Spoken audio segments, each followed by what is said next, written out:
Hi, everybody. Welcome back to the Rebel Crow Psychic Show with your host, Athena Silver. I'm Anja River. Tonight, we're getting into it, talking about Ancestor Veneration, what it means to know your history, where you come from, how to honor those that came before you. We're talking about being in right relationship and connection to the people from, all your ancestry, the old ones, I ever since I was a young kid, I've always had a very deep connection to family, to my mother's family in particular. I grew up around them, especially a lot of the old timers and the elders in the family. At the time, I didn't feel so lucky, but now as an adult, I see that it was a blessing more than it was a curse. I learned a lot from them. I got to know them on a personal friendship level. Not many people get to be, good friends with their 99-year-old great grandmother. Yeah. We really, I would say after I turned 25, after I had my kids, she started to see me as an adult. And we started having this like friendship that we didn't really have because, the woman raised me, and just to see her, for her to see me as an adult, seeing me as an equal. She treated me very much as an equal, and told me god awful things I did not want to know about her personal life, but I won't say for the sake of oh my gosh, yeah.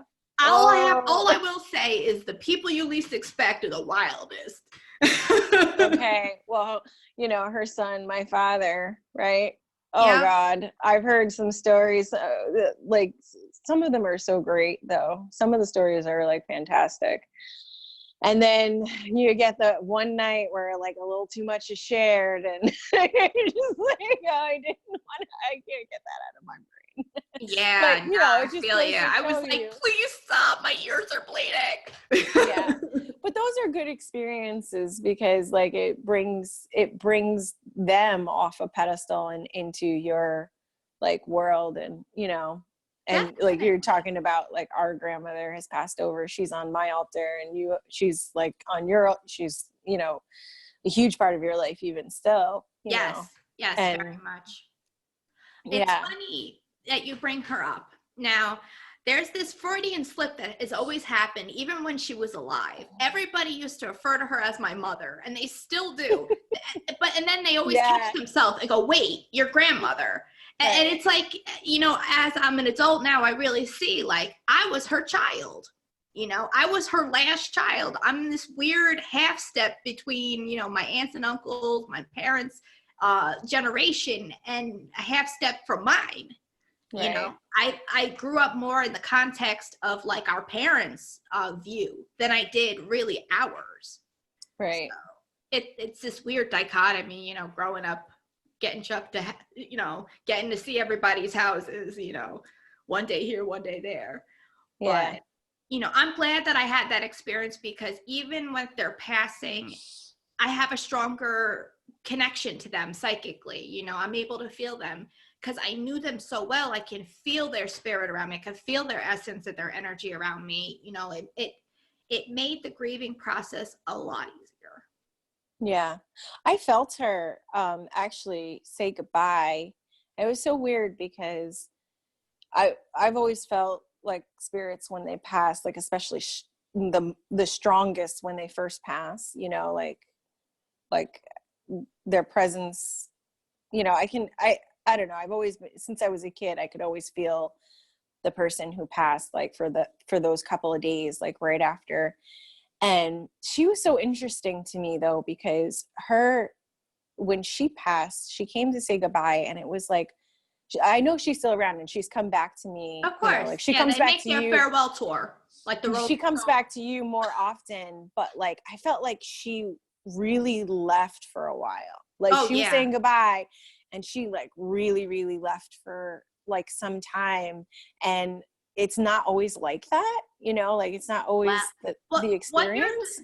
What you're describing there is what's called the soul review, What happens is when the person passes, there's different stages to dying. So it's a process that takes quite a few days and weeks for the soul to actually come out of the body and go to cross over to where it needs to be. Once it gets there, a lot of times what happens is it kind of gets a little bit of like a farewell tour. You know, they go to this person in a dream. They come show a butterfly or a sign to that person. They may talk in the ear of another person to say, you know, to give closure, to say, thank you for, you know, letting me love you, or giving me guidance, or supporting me, or whatever it is that they need to say. Sometimes when people take their own lives, a lot of times they come over and the first thing they say is, I was wrong and I'm sorry. Because they leave a lot of destruction, you know, in their wake. It's natural, you know, they're leaving heartbroken people behind. But what happens though, that pause, that disconnection that you're talking about, is they go into a realm of the afterlife to have their life review, where they sit down and they go comb through every second of their lifetime and look at what they could have done, what they did, and what they should have done. And and that's how it's figured out whether they need to come and repeat an incarnation, or they get to move on to another incarnation, or they're done, you know, depending on the situation. I feel strongly that I need to mention to everybody that Athena is a gifted medium. So that's something that everybody should know. If you need some mediumship help, you know, she's a really good resource to tap.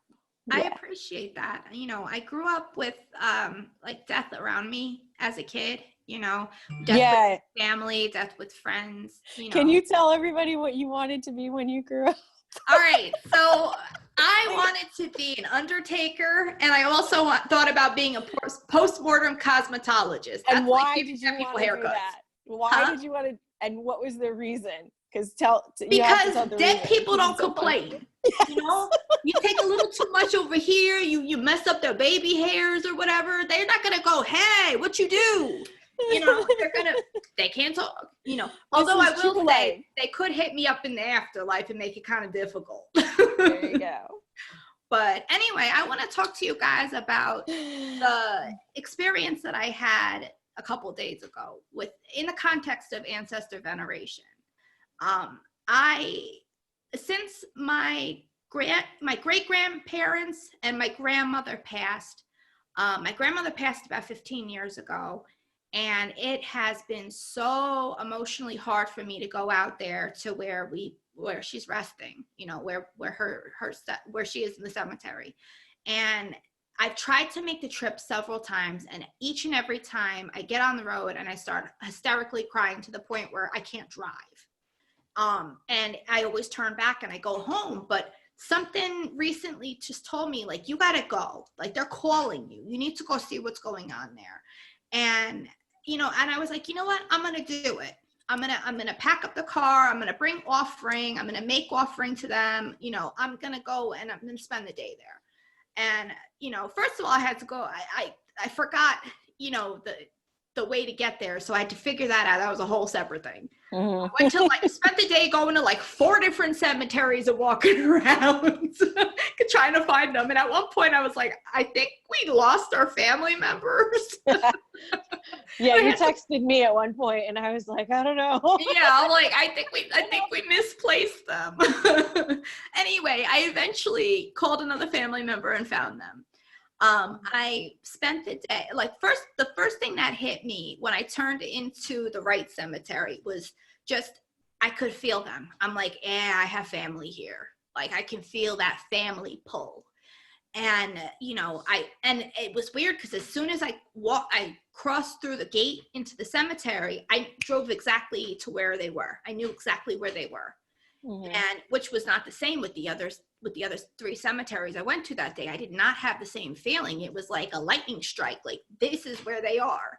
So eventually I find their headstones and I realize one of them is in kind of a bad state. There's overgrown, you know, brush all over the place and a dead Charlie Brown Christmas tree. And, you know, so I spent, you know, a good 20 minutes cleaning it up, weeding, taking some of the weeds out, you know, trying to get rid of any of the old offerings and stuff that were there. And then I decided to burn copal and sage for them. And I saged around their headstones, and I saged, the front where they're resting. And I just sat there and I just talked to them and just felt them, and I left them a little present, they know what it is. Oh, that's so beautiful. Just, we talked, and the thing that struck me was here, since the last time I was there, they had built a development behind this particular cemetery. And the whole time I was there, all I hear is laughter of children. Oh. And you can hear the children running around and playing in the backyard, on the other side of the cemetery. And I was just thinking about it. I'm like, you guys must be so happy here, because family was the most important thing for you, especially the children. It dawned on me that this whole experience was all about us, the kids. Yeah. Oh, yeah. And that they get to rest with the laughter of children. It may not be their children. It may not even be their children's children, but they still hear the laughter, and it brings them back to us, the people that they left behind and the people that they still watch over on the other side of the veil, and it's important for us to remember them, to know them by name, to take time and, make offering to them. And I think most importantly, like we were talking about in the last episode, was to teach your children who they are and who, not just who they were, but who they are, For me, one of the biggest holidays that wasn't really hugely broadcasted when we were growing up, it was very kind of private. My great grandmother used to do it really by herself mostly, was the celebration of Dia de los Muertos, the Day of the Dead. It's primarily a Mexican holiday and a Mesoamerican holiday, but it's also practiced in certain ways, in different ways throughout the, Latinx community. And for her, what she would do on that day, it was a 3-day, it's a 3-day festival. It's typically we observe about 4 days. It's the October 31st, November 1st, November 2nd, and it ends the morning of November 3rd. And with that, we had our Halloween, we did that, but on Halloween, we also lit candles, and she and our great grandmother would have a glass set up. She would put some cup in a mug, that was her husband's mug, and she would cut some fresh flowers and put the flowers there, and she would burn the candle. Is that the mug I have? You have it, yeah. Oh, the Ray mug, yeah. She gave it to me. Yeah, she used to always keep flowers for him on her dresser. The top of her dresser was her altar. I'm so glad to know that. Yeah. I have the mug, the same mug is on my altar, but now I'm going to do some flowers too. Yeah, that's a great idea. She grew mainly roses, hydrangeas, lilies. She grew a bunch of stuff. I learned a lot of gardening from her. I was her farm hand. You just made me realize what a special gift that was that she gave to me. Like, I knew it was a special gift, but I didn't know it was that special. So that's very cool. It was massively special. And it was massively special. Her deck of cards close to that area, and that, sometimes she would put it right on the altar themselves. But during those 3 or 4 days, she would take out the family photos. She would sit us down and she would say, you know who this person is? This person, you have their nose, and you know why you have their nose? Because they come from here, and this is what they did with their life, and this is you have the same kind of spunk they have, or you have the same kind of energy they have. It's telling us stories about how they came to America and what they faced. There was a lot of issues, civil rights issues going on when they first came to this country, and even though our family is very light-skinned, at that time, they were not renting housing or giving employment to anybody of Caribbean descent and of African-American descent, and, and even Jewish descent and Irish descent. There was a lot of hate going on back then. And, there was a lot of struggle, even in the generations that I even knew personally, so it's, right. Their story is to know the history of the entire family, because it's cyclical. It just keeps coming around. The natives in Puerto Rico, they had issues with racism there through Columbus. Well, guess what? It came back in the 1930s and again in the 1960s. And guess what? It's coming back now, you know? Yeah. These issues. Well, it never really went away, did it? I mean, it's no, just. but it's a resurgence. It's people right. putting their foot down and doing something about it, you know? Yeah. It's like, it's a cyclical thing. It gets really bad, and then we act, and then it gets better. And then it starts getting bad again, and we let it sit until it gets a boiling point that we fight back and all over again. And it's not just through racism or hate or enslavement or anything like that. It can even be from person to person conflict and abuse. You know, you might be a victim of abuse because your father abused you, but your grandfather abused him, you know, and it just gets passed down that line. You know, this is why ancestor veneration is very important. Ancestral medicine is very important to heal and mend those cyclical occurrences so that the people that are coming after us are not having to deal with that, you know, having to combat that. They get a fresh slate, you know, and I feel like. So for instance, would you put someone who was maybe not so well on your altar if they were like, just say hypothetically? No, I have a separate altar for people who have had, like anybody who took their own life or who had any kind of addiction, who is unwell, sexual predications or whatever you say, you know, it's, and I think maybe not well. It could even go to people who lied to people. You know? We should probably note for people who are not experienced with ancestor veneration that, you know, seek help if you're like, seek some extra help if you're thinking about trying to do something like that, like having an ancestor altar.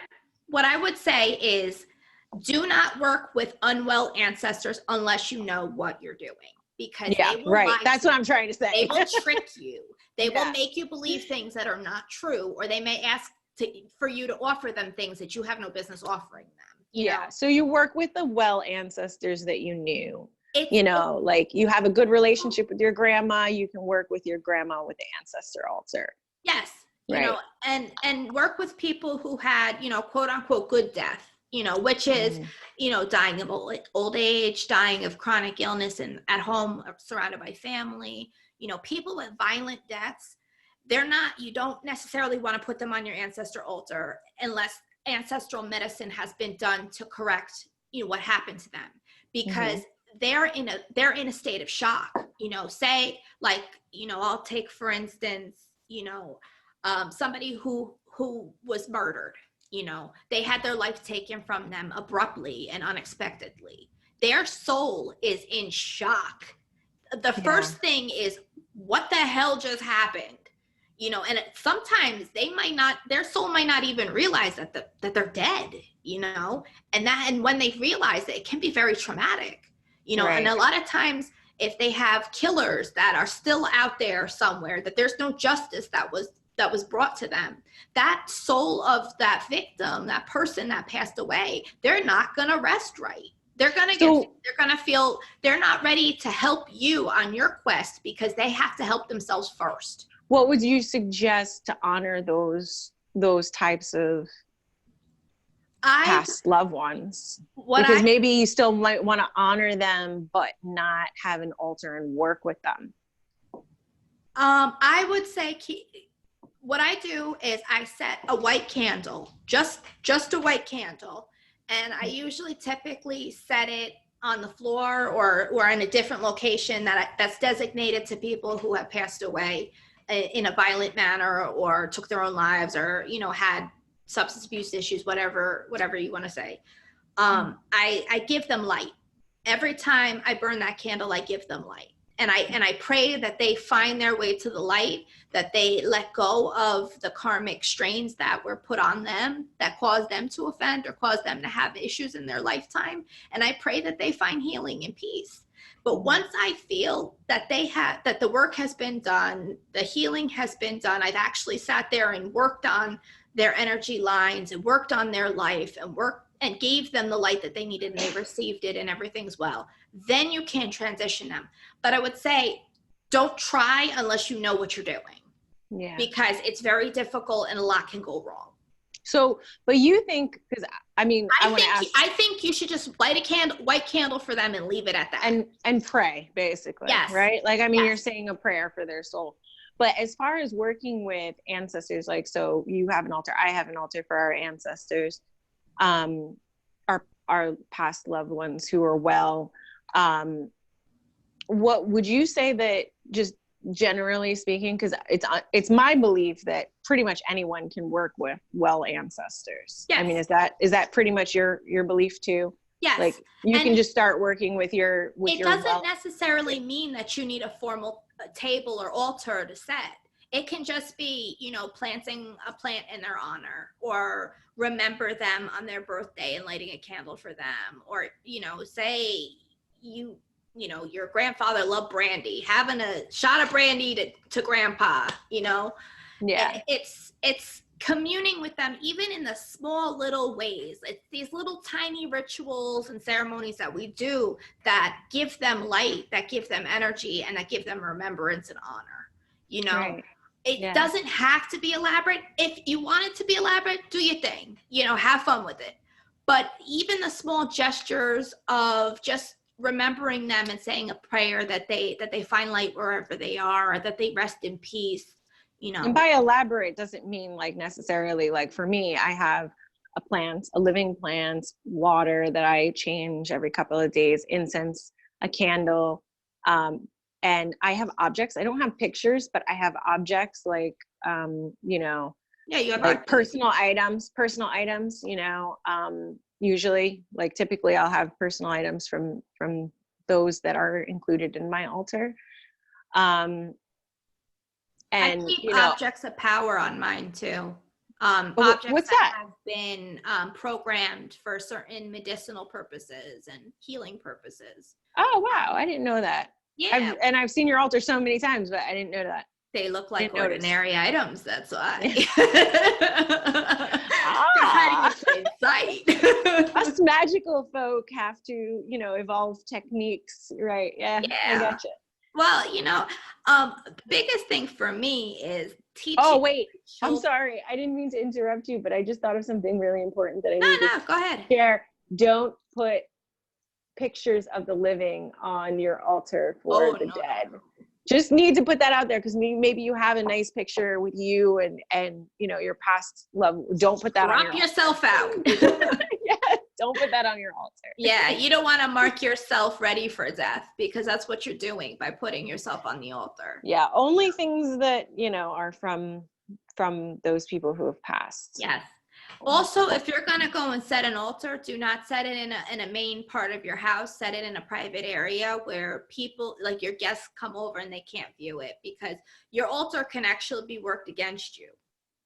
Well, okay, but hang on, because I have a counter thought to that. Don't put your altar in your bedroom. Oh, no, I'm saying out of the way. Don't put it over but your bedroom, because they will sit there and wake you up every damn night. Because that's what they do. My altar is in a very public place, but it's not very like, yes, but obvious. Yours is in a nondescript area. The regular passerby is not going to know that's an altar.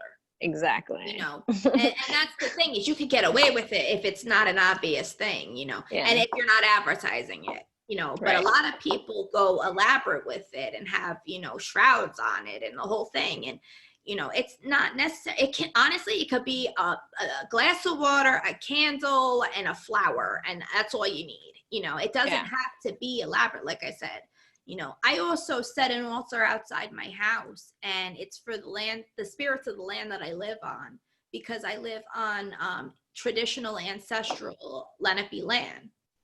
And I make it a point to make offering to them as well, because by living on this land and sharing it and being from this land, they're in fact part of my ancestry as well. Mm-hmm. We inhabit the same place. We take power from the same place. That makes us family on a level. We may not be blood related. And I noticed that since I came to work that particular way, they watch over me all the time. They're very protective of my family, because this land was important to them, and I'm showing respect and honor And by offering to them to say, it's important to me too. So they see me on a family level. I have the trees that I give the offerings to because my trees are gigantic in my backyard. They're like hundreds. They're I've been told between 100 and 200 years old. Yeah, so I've got old trees too. Mine are probably about 75. They're like these majestic beings, and yeah, it's beautiful. It's beautiful to work with them and just feel like their presence and how grounding and calming they are. And they're ancestors in their own right. They're ancestral land ancestors, you know. Right. By living on the land that you're living on, it's like they're wisdom keepers of that land. Every ring that they have in their tree, you know, in their trunk, tells you a story about what happened to that land that year. Did it have a good winter? Did it have a good summer? You know, was there no sunlight? You know, how I was didn't the weather? know that. Wow. Yeah, but there's a lot of information stored in that tree. That tree is an ancestor and a wisdom keeper and deserves respect. So by being humble enough to honor that ancestor of place, you're living in right relationship with that land and all the spirit inhabitants of that land. You know, you're reminding me. Ancestral wisdom we need to teach our children and the generations after us. You know, you're reminding me. My poor trees are getting trimmed tomorrow, so I gotta go. I gotta go tonight and go do some work.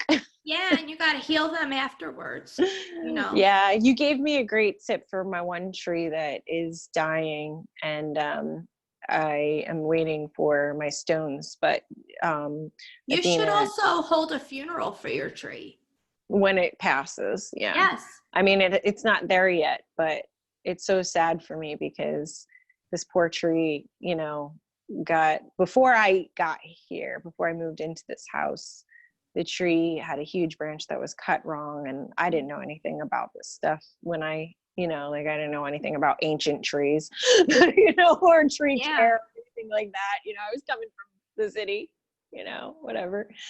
And it was cut wrong, and this poor tree is, you know, it's okay right now, but we have to plan, right? Yeah.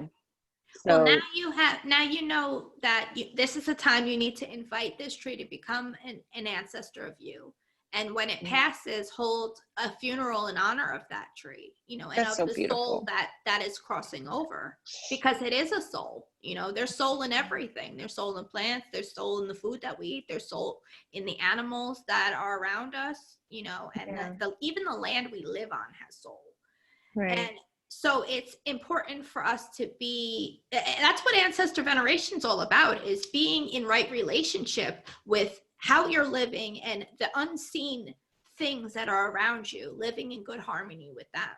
Yeah, we're going to be ancestors ourselves one day. So definitely. But that's why I try to make it a point to do the ancestral work and the healing work now, so that makes me a better ancestor. That's less trauma that my children are going to have to undo when I pass, because I went ahead and did the work for them. They're not going to have to worry about, you know, can we put mom on the altar or not? Because, you know, I sat there and I made sure that I was living the right way, so that I would have a place of honor, and I deserve to be an ancestor on that altar. Mm-hmm. You know, it's a lot of responsibility to live up to that. And unfortunately, you know, it's worse to forget them than it is to honor them. Yeah. You know, and unfortunately, so many of them have been forgotten for far too long, you know, and unfortunately, that's a disease of our culture, you know, for real. Like that's, you know, and it's just breaks my heart, because it's something that, you know, I myself, like, I have a different, like, we're from the same family, but I'm related to Athena through my dad, and I just didn't get as much. So I have to, like, kind of work harder at, like, remembering consciously, because I just grew up in sort of a different setting, you know, where But you've got a lot of wisdom from that setting too, that I didn't get. Yeah. Oh no, totally. I'm not putting myself down. No, I know. You know, like, in this one particular area, you know, like, you just, like, when you realize something like that, it just makes you so sad, you know, like that our people are back, and you're getting it back. You know, you're taking back your control of that information and doing what you need to do with it to bring you forward for your kids. You know, your path was always supposed to be different from mine, you know, and your access to the information was supposed to come in a different way than it was to come to me, because it means different things. You know, it's supposed to do different things for us. Yeah, we all have different, you know, different gifts, and that's the thing about being able to share, is that you cross reference and pick things up from other people, and you get to share just as much.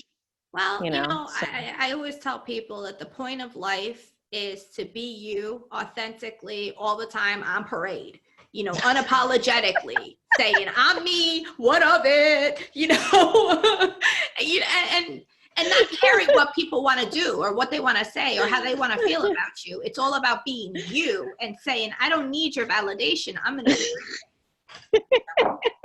And that's the object of life. That's how you live life. You definitely live up to that. I know, you know. You just definitely live up to that. Well, I'm trying to do it right, going out in a blaze of glory. You know, but at the end of the day, you know, I know that by living this way, being my wild self, living on parade, just I'm allowing my kids, you know, the next ancestors, you know, because they're going to be somebody's ancestors one day, to tell their children it's okay to be fearless. It's okay to do what you want. Try, you know, what do you got to lose? You know, so what? You fall on your butt, you dust yourself off, and you do it again. You find out another way to get to what you want.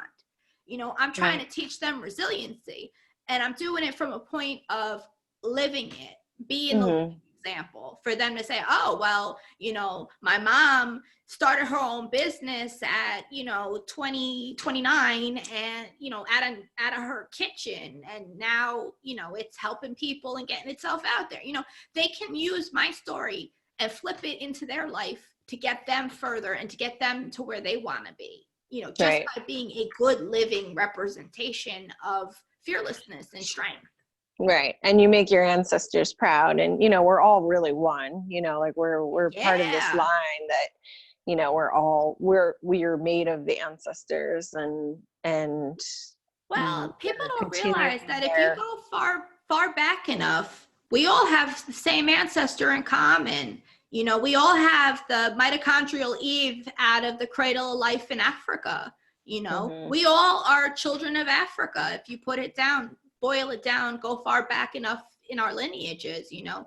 Yeah, I might be light-skinned now, but that doesn't mean that my species didn't start somewhere. You know, that we literally have the same ancestors in common if you go all the way back, you know. So it's, instead of looking at each other of seeing what's different, we need to come together and see what we have in common, which is everything.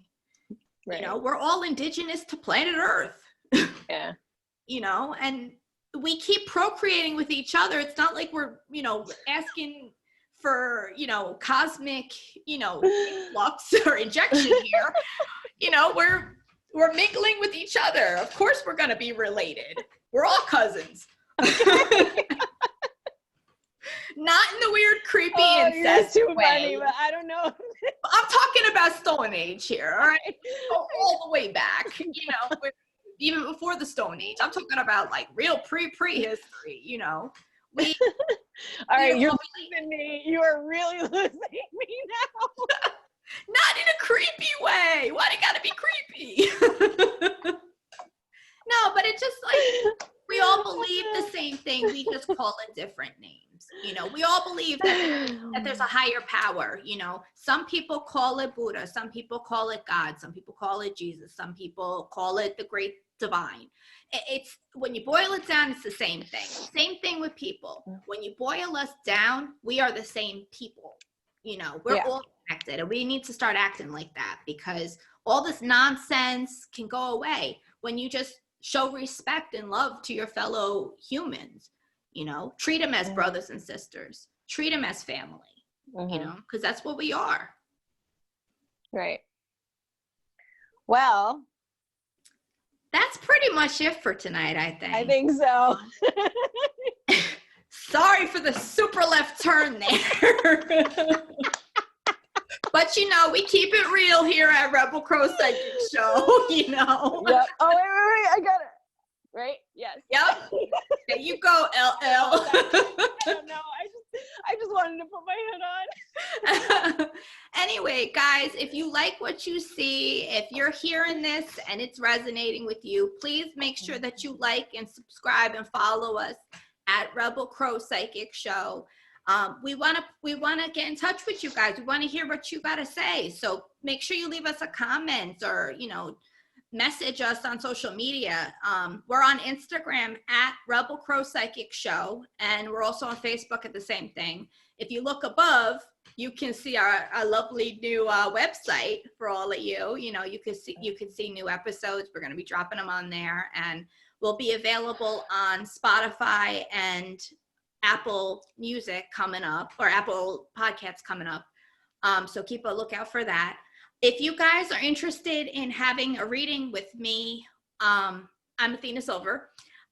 You can find me at www.readingswithathenasilver.com. I do all sorts of different spiritual work.